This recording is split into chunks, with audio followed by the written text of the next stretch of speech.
Corruption in the judiciary, அதாவது நீதித்துறையில் ஊழல் அப்படின்னு ஒரு சின்ன பேசேஜ் என்சிஇஆர்டி தயார் பண்ண 8ஆம் வகுப்பு சோஷியல் சயின்சஸ் பாடத்தில் ஒரு சின்ன பகுதி.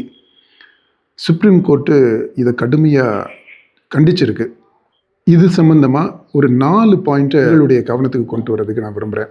ஃபஸ்ட்டு, ஜுடிஷியரியில் கரப்ஷன் மட்டும் இல்லைங்க, அதில் ஜாதி வேறுபாடு இருக்குது. அது மாதிரி ரொம்ப சீரியஸான அலிகேஷன்ஸை நீதிபதிகளே சொல்லியிருக்கிறாங்க, சீனியர் அட்வொகேட்ஸு சொல்லியிருக்கிறாங்க. பொது வழியில் இந்த பிரச்சனை விவாதத்திற்கு வந்திருக்கு. 2வது பாயிண்ட்டு, அரசியலில் இருக்க ஊழலை பற்றி மாணவர்கள்ட்ட பேசலாம், அரசியல்வாதிகள் ஊழல் பற்றி பேசலாம், அரசு நிர்வாகம், அரசு ஊழியர்கள், இந்த அரசு செயல்படக்கூடிய விதம், அரசு செயல்படுத்தும் திட்டங்கள், அதில் இருக்கக்கூடிய ஊழல், இப்படி லெஜிஸ்லேட்டிவ், எக்ஸிக்யூட்டிவ், இதில் இருக்கக்கூடிய ஊழலை பற்றி பொது வெளியில் பேசலாம். கல்வித்துறையிலையும் அதை பற்றி பேசலாம். அதே மாதிரி ஊடகங்களில் இருக்கக்கூடிய ஊழல், கரப்ஷன் இந்த மீடியா, அதை பற்றியும் நம்ம பேசலாம். ஆனால் நீதித்துறையில் இருக்க ஊழலை பற்றி மட்டும் பேசிடக்கூடாது.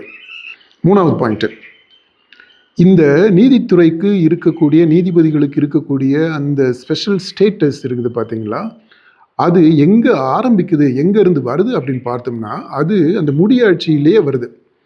முடியாட்சியில் தான் பேரரசர்கள், இந்த ராஜாக்கள்ங்க, அவங்க எல்லாரும் கடவுளுடைய மறுபதிப்புகளாக, கடவுளுடைய அவதாரங்களாக, கடவுளுடைய பிரதிநிதிகளாக கருதப்பட்டாங்க.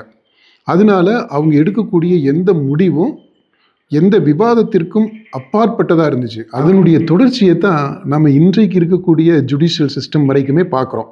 4வது பாயிண்ட்டு, இந்த நீதிபதிகளுக்கு, நீதித்துறைக்கு இந்திய அரசியல் சாசனமே ஒரு ஸ்பெஷல் ஸ்டேட்டஸும் ஸ்பெஷல் ப்ரொடெக்ஷனும் கொடுத்துருக்கு. இட்ஸ் கான்ஸ்டிடியூஷனலி கிராண்டட் அப்படின்னு சொல்கிறீங்க, அது உண்மைதான்.